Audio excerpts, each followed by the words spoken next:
The following is a fourth-hand production.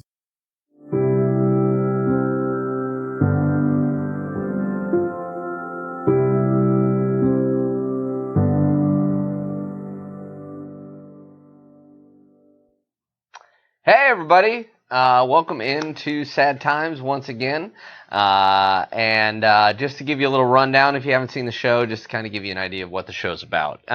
Each week I have somebody on as a guest, and we talk about things in their life that have made them sad, things where they had a tough time, kind of how they acted, what their reaction was to it, and they kind of talk through that. The hope being, I think that we all go through these things, and the hope being that we could all speak a little bit more about it and then be a little more open about it, and then we'd all feel a little less alone and maybe a little more empathetic. So that's kind of what we're doing here today.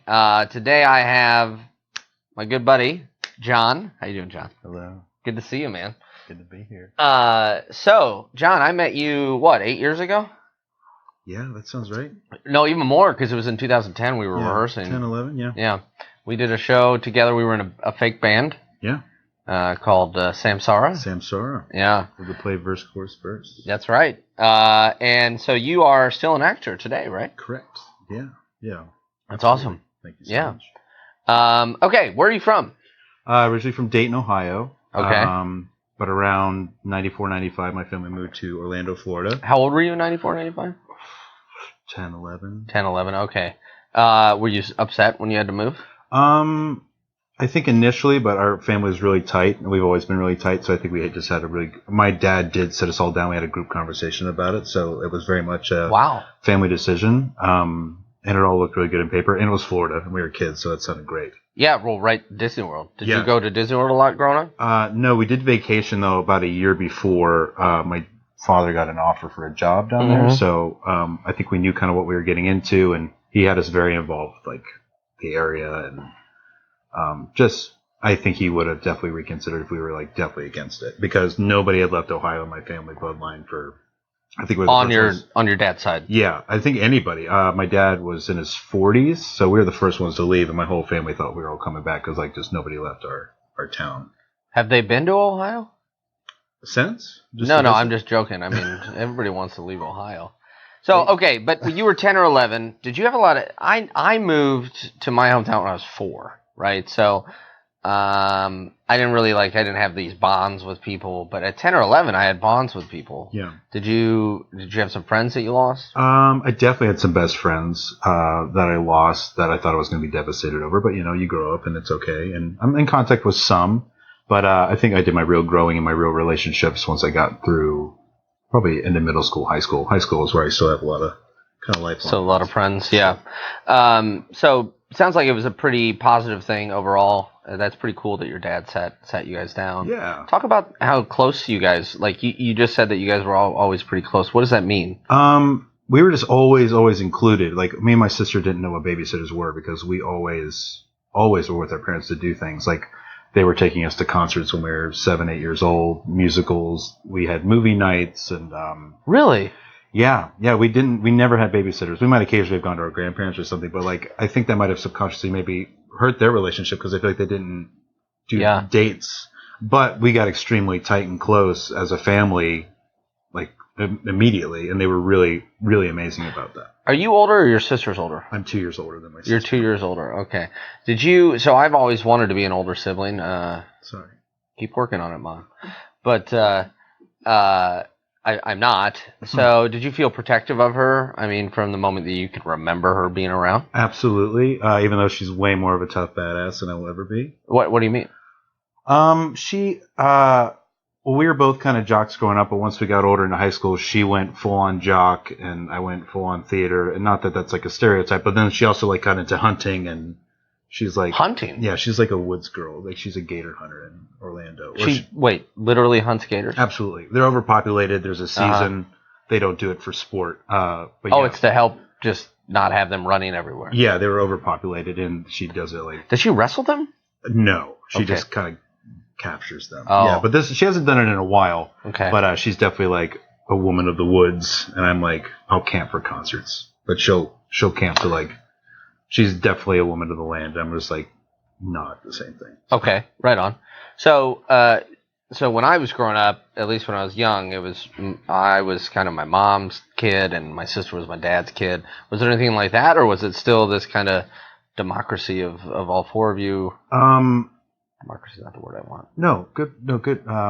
No, I think there was a period, and I don't think there was necessarily anything bad going on because they're also very protective. Like my parents did have problems, like we never ever knew about them. Wait, you never heard them fight? Oh no, they like fought, but like if there were ever like really bad things like questioning of marriage or anything like that, like we never knew about anything like that. But there was a period when my parents had a cleaning business where I would sleep in my parents' room, so we'd sleep together, like kind of just snuggle, and then my mom and sister would sleep in our room. So like that's kind of how the nights went sometimes when we would have our mornings. So you would sleep with your dad? Yeah. Okay, how old were you? This was elementary school, probably okay. A little before, yeah. That's probably formed a pretty good bond then. Absolutely, yeah. I remember we listened to the radio a lot. I think we got into a lot of music that way. That's like your biggest thing with your dad, right? Huge, music? Huge. Have you forgiven him yet for Kiss? Never. No? No. We'll get to them later. Still going strong. Okay, so you moved to Florida. Thank you. There's a what? Can we show that, or will we get sued? No, it's Paul. It's okay. not Gene. All right. We'll There's see. a Paul Stanley bobblehead. Right into the middle if you want. Yeah, you can put it's it right product placement. So yeah. they'll appreciate that. They are very happy. Yes, they are. Oh, yes, Kiss is. So you moved down there. Were your grandparents down there at all? Florida? Yeah. Or No. were you? So you were the first. You left. Yeah, that was a big deal. No one, and my dad left. We left when my dad was in his 40s, so that was huge. Was there a falling out between your dad and them because of the leaving? Not at all. It was just like, yeah, you're coming back. Yeah, but when you come back, and we're like, we're not coming back. Yeah. So it was a big assumption for years, and now we've been there for 20 plus years. Okay, so you got down there. When did you graduate high school? 2002. 2002. Obviously, we all know 2001, 9/11 happened. Absolutely. So you were a senior in high school. I was a sophomore in college. I guess, did you ever go? Had you been to New York yet? I went the summer before that happened. I remember because I was in a musical called 42nd Street. Yeah. And I was playing in Broadway at that time. And I remember I was there with my friend, and we had like one day. So we saw the musical, and we're walking around, and we're looking around New York City, and like, what should we do? We have a day. And we look up, and the towers are there, and we're like, they'll be there when we get back. So, yeah, so that was awkward. That was awkward.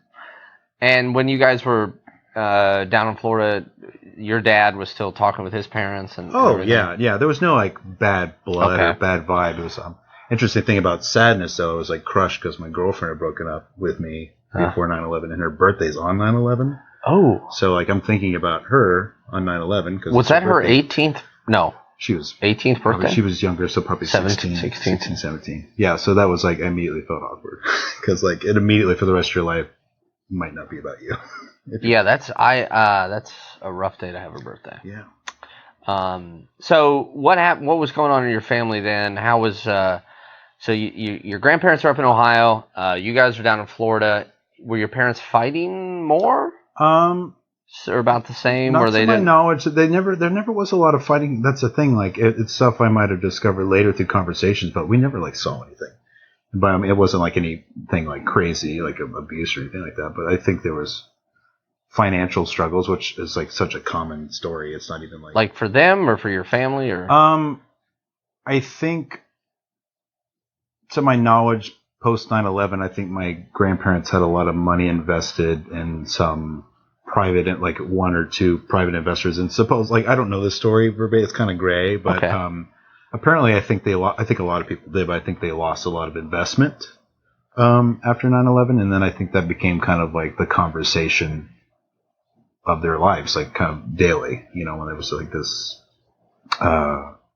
Did you see them much around that time? They visited a ton. No, they came by. Did they seem more defeated after that? Very much defeated. I mean, how could they not? They were in their, was that their 70s, yeah.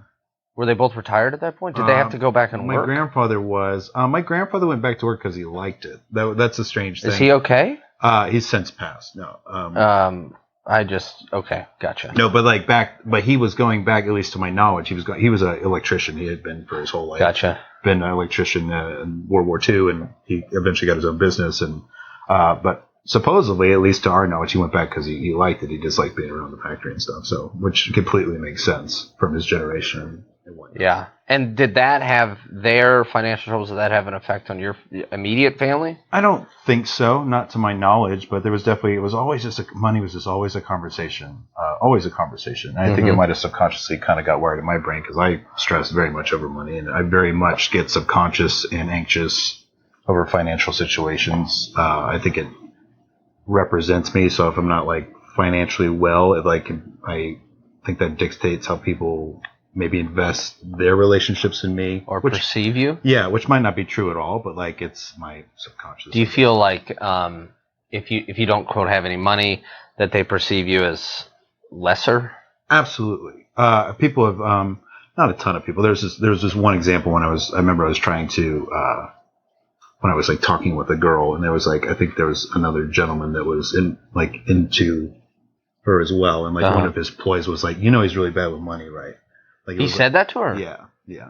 So did that sway her? No, not at all. Okay. Not at all. But it was just interesting because it was like a close friend of mine as well at the time. Really? Yeah. How long ago was this? It was probably 09.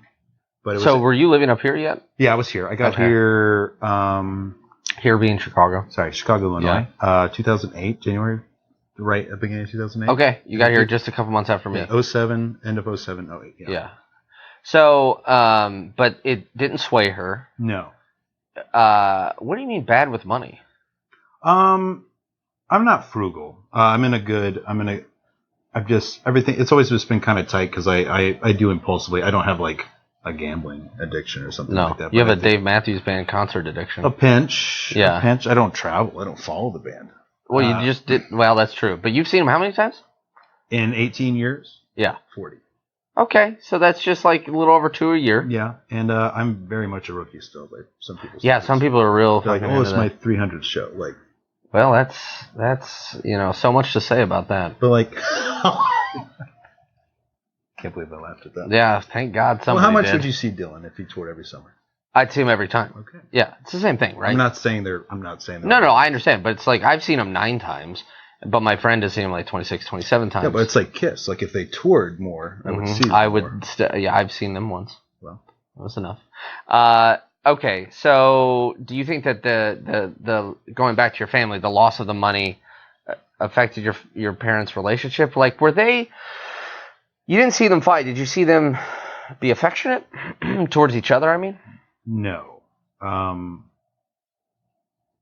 never saw that as a problem, though. No, yeah. But no, I don't think I ever saw them be intimate. I don't even think I ever saw them hold hands. When I'm extremely affectionate, but I don't know where and I think I get that from my mother. I definitely have my mother's heart. But I never saw it, but I never perceived it as a problem.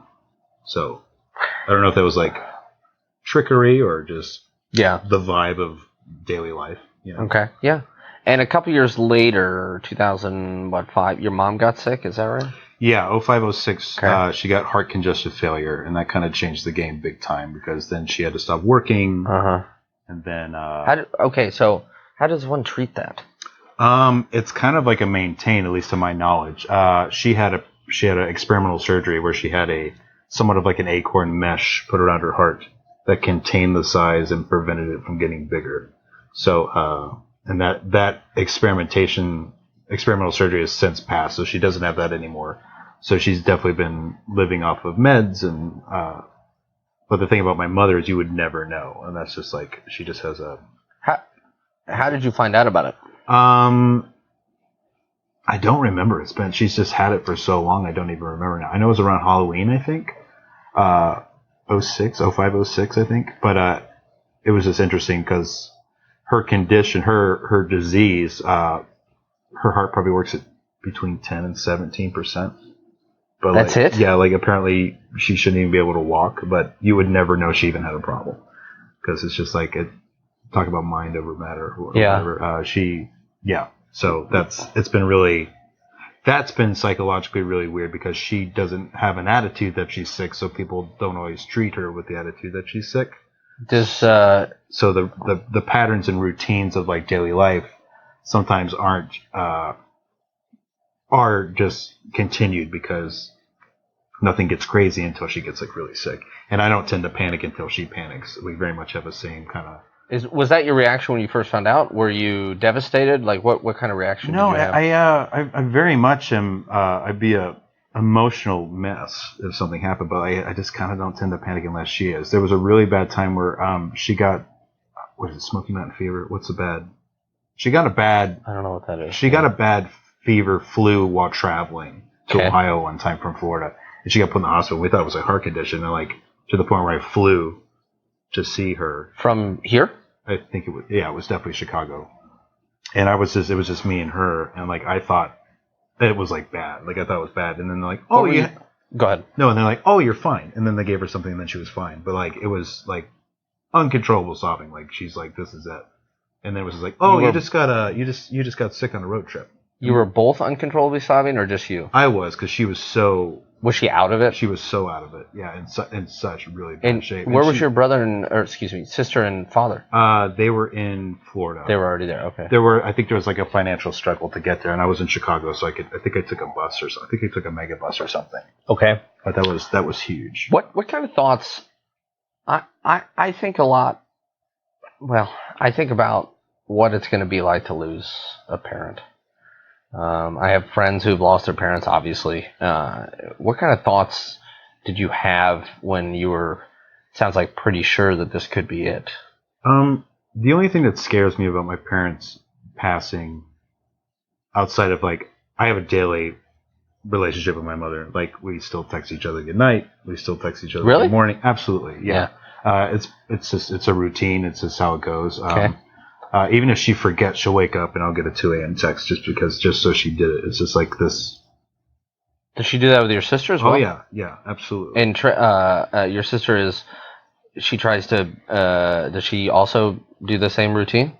Absolutely. Yeah, absolutely. But my fear of them passing is I think I'd be so devastated that I feel like things wouldn't matter, so I could just really fuck things up or make mistakes because I would feel there'd be no consequences because I just wouldn't care because of having that kind of pain and loss. Like, well, what does this matter? Mom's gone. What does this matter if I do this, or what does it matter if I do that? Yeah. But I also think you'd become self-destructive. I think there'd be potential, but I also think she'd be really pissed out at me and like come for me from the grave. Like, like I think it would be the biggest disrespect to do that. Obviously, that's a situation we'd have to discuss if it happened. But like, I would like to think at the end of the day, I'd be respectful for how I was raised by her to be pushing forward and positive. Now, so your mom has been dealing with that for about 14 years-ish. Yeah. Sounds like. How's your dad's health? My dad's always had situations with gout. We have a lot of self-inflicted diabetes in my family. Yeah. But is he diabetic? He is diabetic now. So is my dad. He's self-inflicted diabetic. Yeah. It was more diagnosed like recently, but the diabetes. We think it's the diabetes, but supposedly he had it bad, and his feet it traveled up and got to his spine.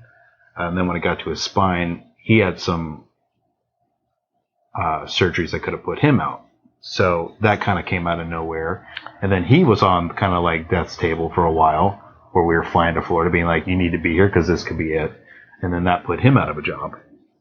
So that was all very complicated too. But now things are starting to kind of just get a little more. How did he deal with that as being the person who sat his family down and said, I want to talk to you as one of the leaders of this family. We're going to go to Florida, and now he's out of a job, and probably, I imagine, since it was his spine and he was close to death, he was incapacitated. How did he react to that? I'm very lost. My mom's had conditions her whole life, so I think my dad hasn't had a lot of issues, so I think he was more in a panic, and then that put us more in a panic. Yeah. So you and your sister both kind of look to your parents for how to react to these things with them, at least. Probably right? more my mother. Your mom, okay. Yeah, and my mom was level-headed and grounded, and But speaking more of my sister, she's the rock and the base of my family. Like, my family would be nothing now without my sister. What do you mean? She's definitely taken full responsibility of like taking care of things, and that's made me feel very small at times. What, small because you feel like you're not contributing? Yeah, and I am. They haven't said anything. They don't make me feel that way. That's all me. It's all like you. they've said nothing ever about that. And they're very supportive because like I left to do art and theater and music, and things are finally starting to pick up where I'm succeeding financially and artistically, which is like so strange. Right. But so, and they're my number one fans and supporters, so that's why I think I could still do it. Because I think if there was any kind of guilt that they were given to me, which they never have, I think I would move back home and do it. With that, where you say they never say anything, you bring it up in your mind. Absolutely. Do you do that with a lot of situations where you infer, like I'm causing this person trouble? Oh yeah, absolutely. What is there something that triggers that? No, I don't know what does that.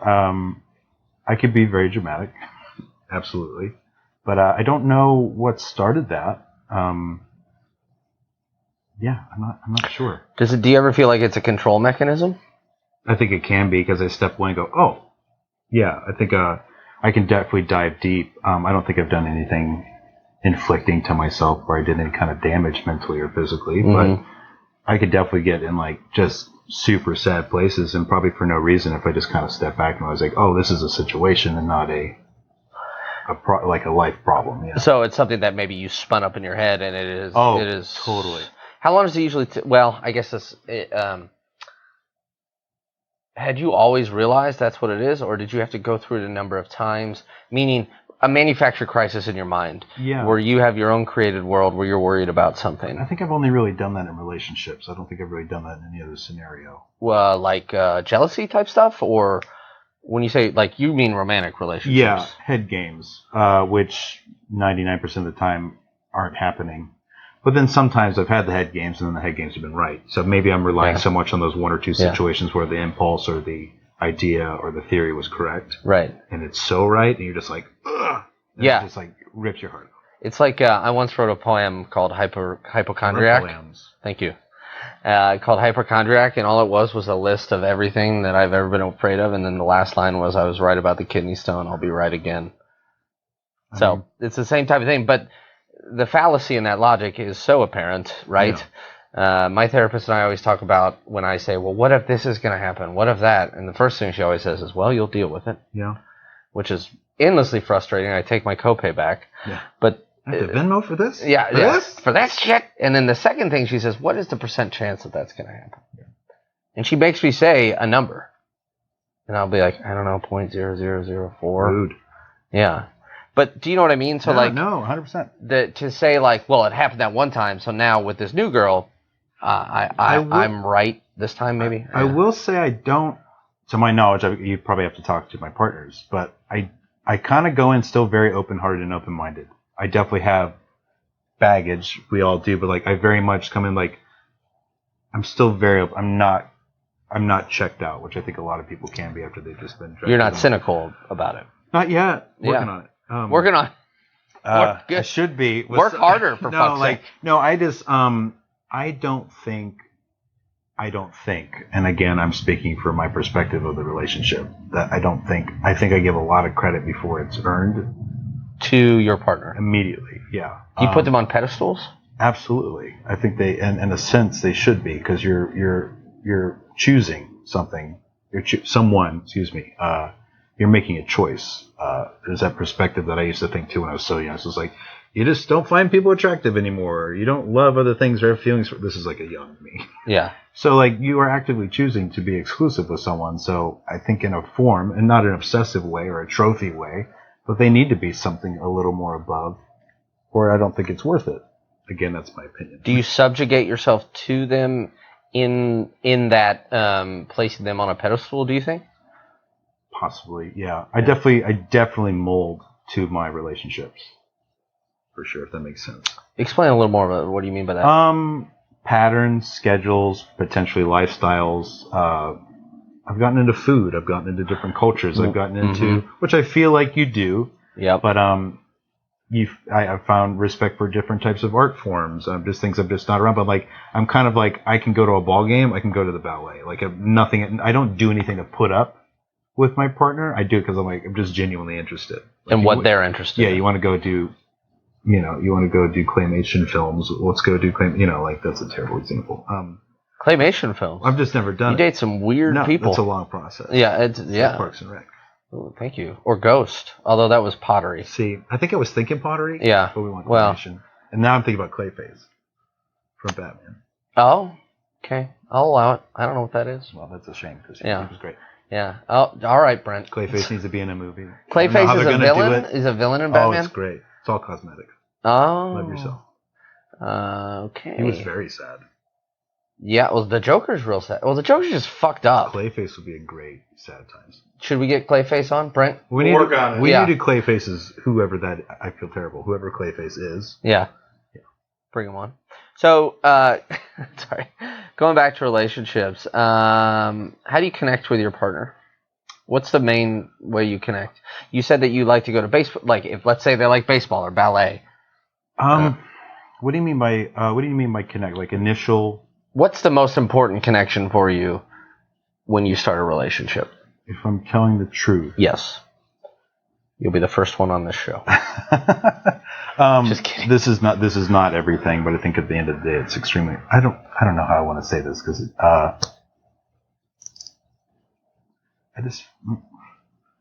it obviously definitely like conversation and chemistry. There's like it's a vibe.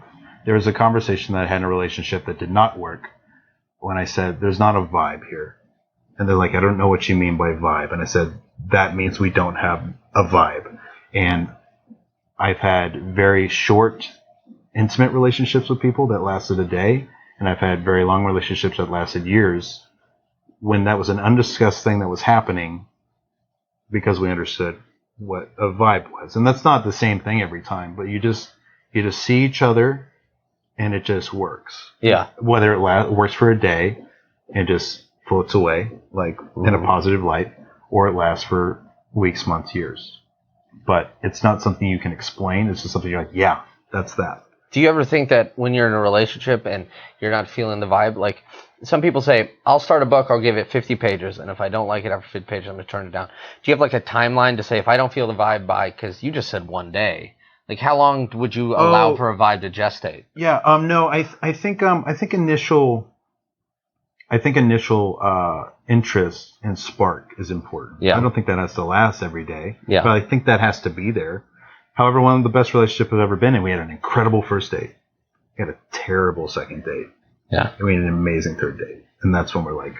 How'd you get to that third date if the second date was so bad? We were just like... It wasn't anything like toxic or bad. It was just like awkward and weird and it was cold. And we were just like... We went out for drinks at this bar. The first date was like this bar, and then we got tickets to this free show, and then we went to the free show the next day, and it was just like... It was just all very like... Can I like... and then... Oh, yeah. And then the third date was incredible. Incredible. Okay. How long did you end up dating that person? A little over a year, I think. Okay. Yeah, still best friends. So really good, supportive friends. So. Are you friends with all of your exes? Absolutely not. No. Would you, if you had your druthers? I have friends who, when they break up with somebody, they're like, that person, I don't want to ever see them, talk to them again, ever. They're not even, they don't exist to me, right? Yeah. I can't subscribe to that, but I also understand that there has to be boundaries. Yeah. And you have to say, I can't see you if you were the one who was just really hurt or you were both really hurt. Absolutely. Do you have any people with animus towards you? Absolutely. Yeah. Sometimes it's confusing to me. This is a case by case again. I'm going to preface this before so I can just talk. But obviously these are my opinions. These are not everybody's opinions. I've had exes that still have a problem with me being in a room when they're with somebody new. And that's very strange for me because I feel like when I do find somebody new, I'm thankful that didn't work out. So when I walk into a room and it's like someone can't acknowledge me as a person, I don't want to but they can't acknowledge me as a person and they're dating somebody, I think that's very strange to me. I think it's a disservice to who they're seeing. What do they ever specify why they don't want you there? Are they afraid they still like you type of thing? Past actions for sure.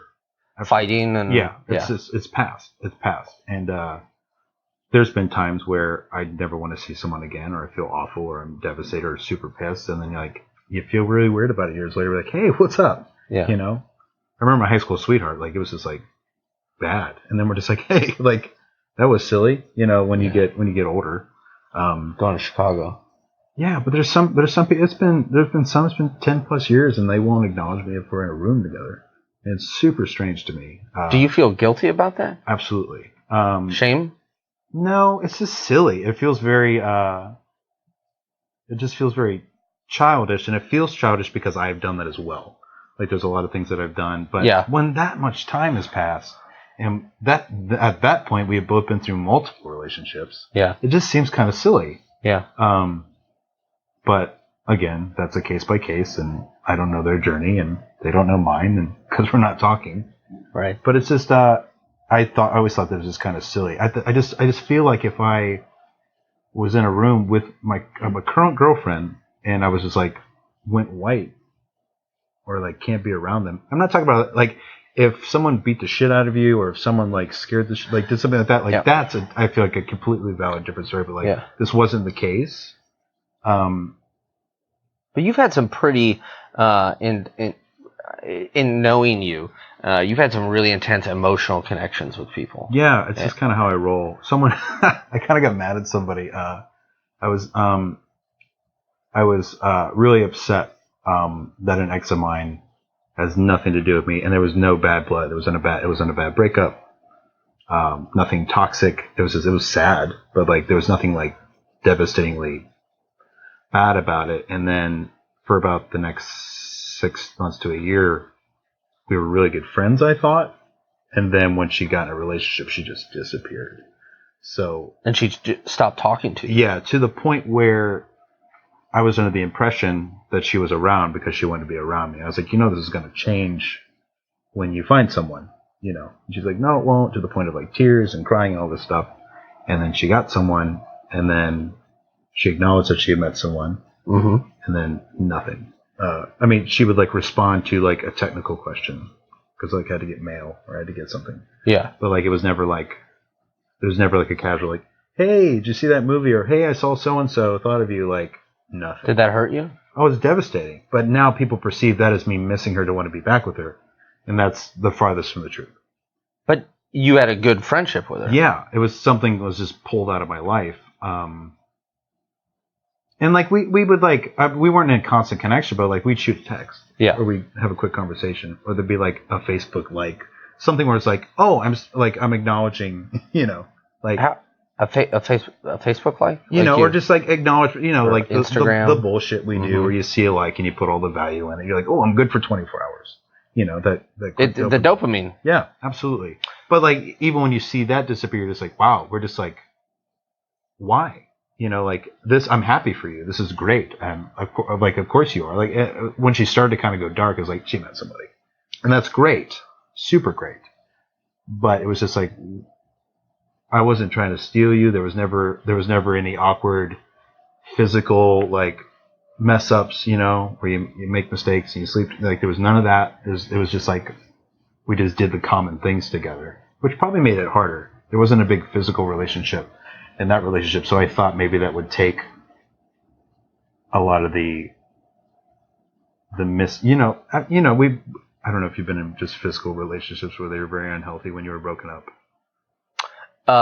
You mean with the ex? Yeah. Yes. Yeah, bad relapses. Oh, that wasn't a good idea. Yeah. But that was great. But that was a bad idea. Yeah. But that was great. But there was none of that. So that's what I was like. There wasn't even any kind of toxic relapsing with us too, where you would need to distance yourself if you were in a serious relationship. So that's why I was very thrown. Okay. And that sucked. Have you ever been cheated on?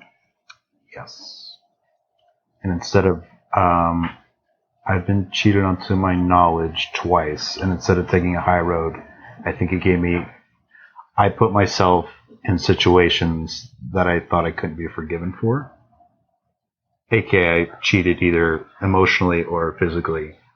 And I think I subconsciously do that to myself because I don't know maybe how to get out of things. So I'll do something that I know is just probably unforgivable. And I haven't done that in a long time, but that's... Wait, and what is the goal there? So that you can it's not a goal. get get out of the situation? No, like at least in my experience, or if that happens to me, like if there's cheating, like there's really no going back. Like there's maybe, but like there's not. So I think I subconsciously, and that was something when I was in therapy. It's like this is such a common tale. You know how many times people do that to put themselves in positions where they probably can't be forgiven for. So it's like. It's kind of messed up. Like it's kind of self-inflicting in the same self-sabotage. Absolutely, yeah. But you would only do that. The times that you did that was in reaction to somebody cheating on you. To mine, I'd have to think about that. Yeah, but yeah, absolutely. And have you cheated on somebody initially? Definitely mentally, but also I'm very like upfront about it. Like it's very strange. Tell me, what do you mean by that? I was in a very emotionally I was in a very intense relationship, and it was either like really good or really bad. And like there were I had games where I thought she was still talking to people, and I did that fucked up thing where you went to their phone, but there's also things on their phone, so like, is it fucked up? You know, like things like that. It's like, well, look what I found. Yeah, this is like super awkward, but there's stuff on here, and you said there wasn't stuff on here, and like. How did you confront that person about this? Yes, I did. No, when I found it immediately, this was in the middle of the night. I don't even know what made me do it. But I was like, phone, and I saw it, and then it became a conversation. So I think I vocalized that I wanted to get over it, and I think I kind of did, but everything's so tender when that stuff happens, and you're so irrational. But then a couple months later, I was at a brewery, and a friend of a friend was in town, and we were just like connecting, and people thought we were together. Like we weren't touching or anything, but we were so close. Yeah. That people thought we were a couple. I was like, that was like you and me. Yeah, totally. Yeah, you don't ask me out. Yeah, no, I don't. Oh yeah. But we. Oh yeah. Well, yeah. But we. No, but and this is the fucked up shit that I do. I don't want, but like I was so sad. And not admitting it to myself, and still being in this relationship, and the bullshit that is occasionally, sometimes, case by case with drinking. I just felt alive. I wasn't even because of the drinking that night, to tell you the truth, but I felt alive. I felt wanted. It was like this is very much in the past. I think that's why it's cool talking about it. But I felt wanted again, and I felt alive, and it felt really good. And we went home together. And I was like, this is mine. This is going to be my thing. I'm not going to talk about it. This is I'm just going to keep it and not going to tell? It was going to be mine. And I don't do that. But like, this is going to be my thing, and it's going to be fine. And I think she gave me, well, in my head, I got this weird green light where I said, I'm not happy and all this stuff. And she went, not my circus. And I went, all right. And then, so. This was after you'd gone home with her? No, this is before. Oh, okay. So this is what gave you the green. Gotcha. Yeah. Okay. So there was liquid courage there, but there was also just such a sadness, and none of it's right. And the sadness stemming from when you found that stuff on your phone where you felt betrayed and you felt like you were not being wanted by her. Yeah, I'm not good. I'm not. If there's a lack of trust, even a smallest percent, and this is something I probably should work on, but like if a percentage of like trust is lost in that kind of world, I'm subconsciously done, and I don't admit that to myself, and I need to work on that. But also, I could also just be in trusting or open relationships where there's a communication, but like subconsciously I'm done, especially when I've been questioning it, and then it's actually happening. You know, like I say, is this happening? No. Is this happening? No. Tears. No, it's not happening. And then it's happening. Like well, okay, so in this situation, the one with the girl where you found the thing on the phone, what made you question it in the first place? Was it your own head games like we were talking about before, or? He didn't disappear. He was around. This was like an ex? I guess. Okay. And it's, again, social media bullshit. What do you mean by social media bullshit? You see that you saw that he was liking things? He's liking these things. He's not liking these things. It's so stupid. Oh, he's not liking the relationship pictures, but he's liking these. Oh, I'm out at a bar with my friends' pictures. But these sexy pictures. Uh-huh. These relationship pictures. Like, we all do it. I do it. Like, you just get weird tells. So I questioned it. It was happening. But back at the bar. to say what I do. Self-taught. No, so she said, not my circus. I was like, great. Go back to mine, sleep together. This is my thing. She leaves, and I immediately take a shower. It's like 4 a.m. I'm on the phone with my mom. You called your mother? I told her what I was doing. She's like, don't tell her. This is wait, don't. I was like, I have to do it. I can't do this. This is wrong. It was like immediately after. And I went right to her place and told her. In the middle of the night? Well, like 4 a.m. Yeah. And what did what was her reaction? A blow up. Super unnaturally so. Yeah. But was that when you guys finally broke up? Yeah, and then we had kind of physical relapses and things like that because we were a very physical couple. Yeah. But that was. Why do you think you had to tell her? I can't keep secrets. That's another thing about judgment. I feel like you have to kind of have my whole history, or I feel like I'm keeping something from you. Like if I remotely am close to someone and they come over, it's like, by the way, I had a couple of dates with them, or I know them, or hey, that's an ex, because I don't want any kind of gray area. So it seems like you're really wary of not doing to other people what you're so afraid of to have happen to you, to even a small slip up of trust, or to not say what you've been doing, and you feel guilty even if you do slip up's not the right word. Even if you do maybe emotionally have a connection with somebody else. Yeah, I think it's important to know that that I'm choosing and this is you, and but I feel like if you're not letting in on something, maybe you're hiding it for some reason, and like I don't know. That's a big anxiety thing too, where hey, I'm not talking to them anymore, or like hey, we're not talking like that anymore, or hey, by the way, that's not a thing, and they're not even asking. I'm just then maybe are they like, okay, sorry, I don't know why you're bringing that up. So. Yeah, I know. Boy, I tell you what. You think that was the first yawn I suppressed, buddy? I was just a lot better at him earlier. Going back to social media, so you look at, does social media stress you out? Absolutely. I think if it doesn't, you're lying. Yeah. But you get the dopamine hits. Oh, yeah, it's great. What?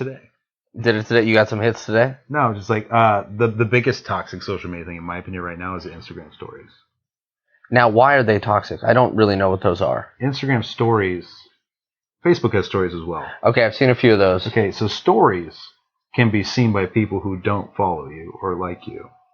So that means an ex can kind of dip in and you can see that they saw them. This is how my mind works. I don't know how you all work. But okay. So you can see, like if your ex isn't following you, you can see that they're looking at your stuff.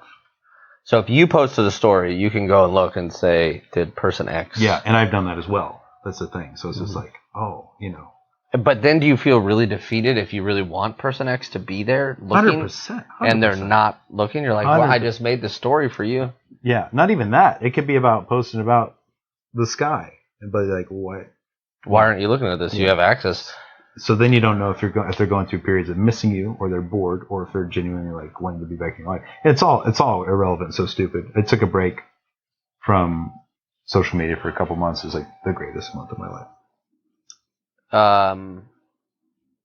Then what about like if you say you break up with somebody? Do you worry about how that person's friends are going to view you? Yes. In social media land, in real life? I've had massive anxiety over that because it's been really bad in my past. My most recent relationship, I had massive anxiety that no one was going to like me because I knew them through her, and they've been awesome. So that's been a crazy thing. That's me adjusting. But like, yeah, I've had massive fallouts with friends of exes because they were like their friends or. So they like chose sides. Yeah, absolutely. So massive anxiety because you felt like you did something wrong, or because they're not going to like you, and that is very obviously difficult to take? Both. And the thing that's also interesting about all that, I remember when I cheated, the 4 a.m. thing. Yep. I was texting her friends being like, I'm so sorry. What? Really? That this happened, and take care. Sorry, go ahead. No, I was just like, because it's a combination of being like, I'm not hiding. I've never I don't necessarily always bring things up, but I won't hide anything if I'm asked about it. Like I'll talk about it. It's fucked up, but like I'll talk about it. And some people just brush over things and ignore it and like start anew. But like if you ask me something, like I'm not going to lie about it. Yeah. Even friends of friends, like, hey, did that happen? I was like, yeah, that happened. Mm-hmm. It sucks, but Yeah. I think that's cool. But with her friends, when you cheat on her, had they reached out to you first? Or were you just like, hey, I just want to let you know I cheated on person? No, I think closer people, I was just like, hey, I'm so sorry that I did this to her. Like, it was a combination of probably me wanting to make sure they were okay, / I'm sorry, I'm just such a dick. You felt guilty. Oh, 100%. It was fucked up. Yeah. Right or wrong, it's fucked up. What do you think social media is doing to us? You can't get over people. I was just talking about this with my friend today. Like, when my parents were dating in the 80s, like, if they broke up, you just didn't see them. Yeah. There was no Instagram stories or Facebook messages or Facebook posts. Like, you might have saw them at the grocery store. You might have saw them at the bar.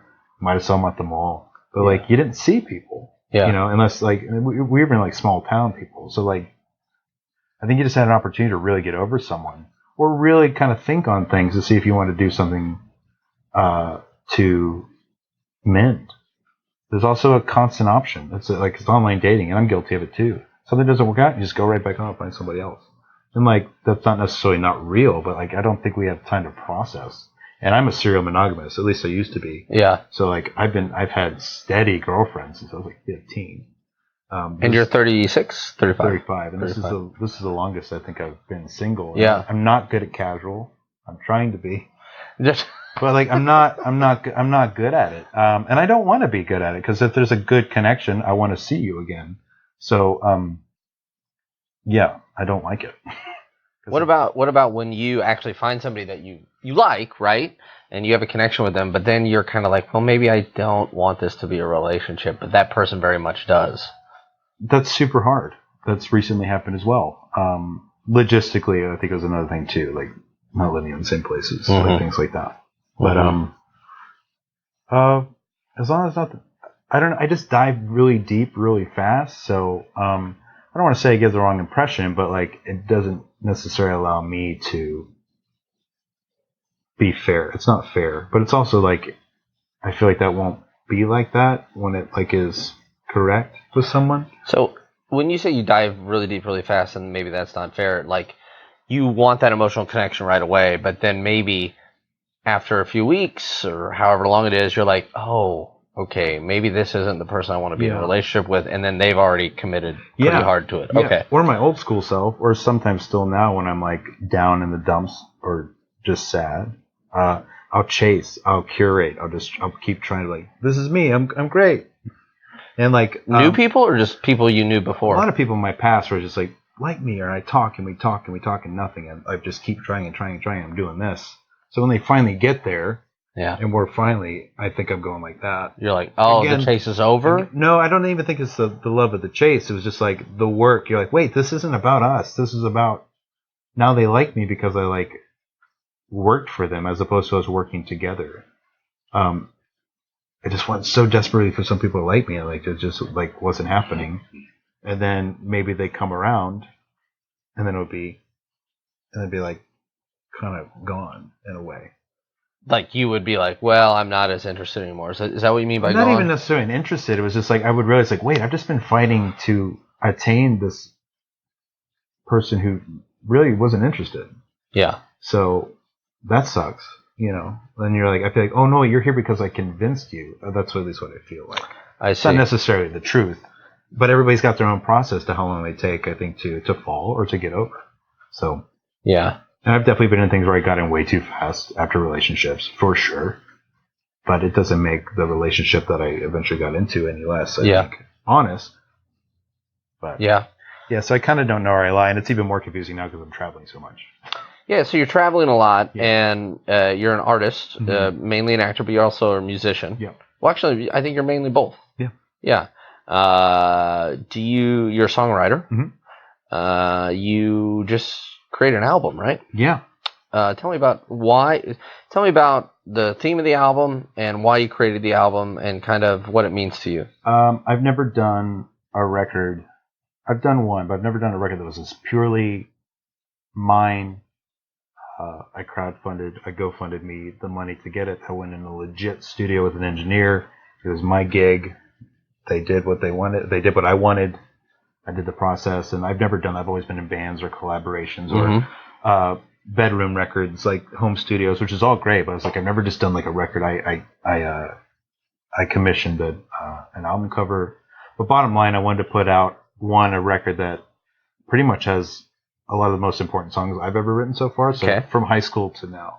Wow. Okay. There's 12 songs on the record, and I was talking about my anxiety, where I feel like my sister does and is everything in my family. So I wanted to try to do something to contribute. So 50% of all sales of this record will go towards my parents' medical prescriptions or whatever they need to kind of breathe a little more easier. And that also happened with the GoFundMe. I think I went to raise, I think I needed 6 or 7 to make the record with funding and everything. And I got up to about 1,500. So they got that additional.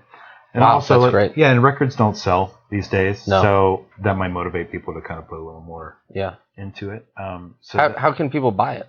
iTunes, all the main social media, digital streaming services, but it's also streaming on Apple Music and Spotify, and Bandcamp is it's an artist more site for streaming. That's the best way to financially benefit the artist, which I wouldn't really care about, but since money is going to my parents. So if I stream it on Bandcamp, you get more money than if I streamed it on Spotify? Yeah, if you buy it on Bandcamp, I would receive more royalties than iTunes streaming or iTunes purchases. Okay. So. And we'll put the links to where you can stream it and purchase it on this episode.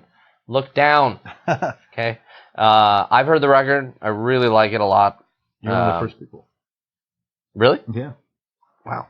You helped me with track order. Yeah. I remember. I don't. No, it's a really good record. I really like it. And one more family stuff though with that. Yeah, go. It's called All That We Send, and it's an ode to a book that my great grandfather wrote called All That We Send.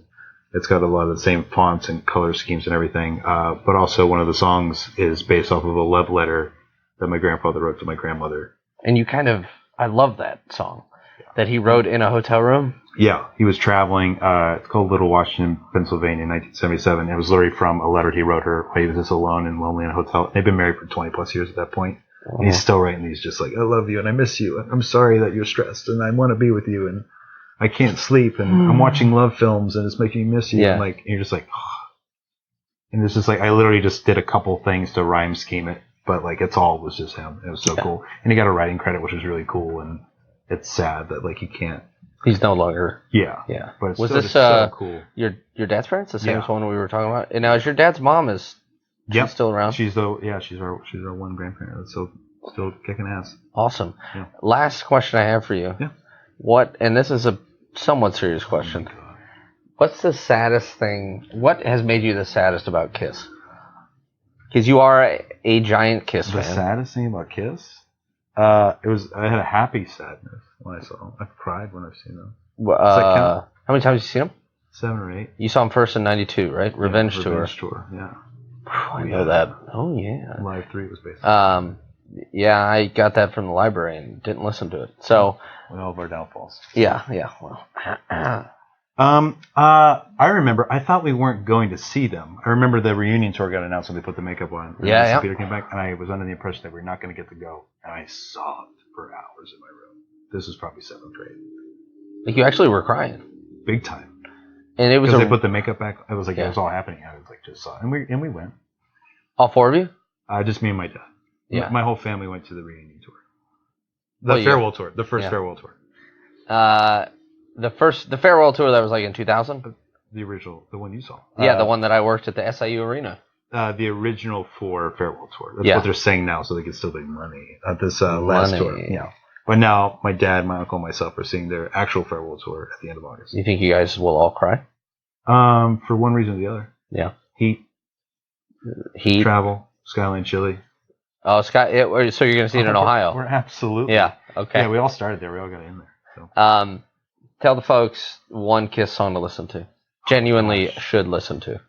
Sure Know Something off of Dynasty. That's a good song. It's a good song. No, it's never played. As I like to say it, most of Kiss songs, no offense, blow ass. But Dynasty is actually a pretty consensual, not too sexual. Well, X-Ray Eyes is pretty bad. Yeah. But Dynasty's like their disco record. I Was Made for Loving You's on it, which was in Moulin Rouge. So I was like, oh, Moulin Rouge. I was like, yeah, it's Kiss. But Sure Know Something. Great. That is a good song. Awesome, man. Jon, thanks for being on. Really appreciate I it. hope that was cool to talk about. That was very nerve-wracking talking about some of that stuff because it's past, but it's No, it's not easy at all. it sucks because like what you did what? Yeah, That's your opinion on that? But I think that you were honest and you just told it from your perspective, and that doesn't that is valuable. Yeah, time and place is everything. Yeah. Awesome. Thank you, sir.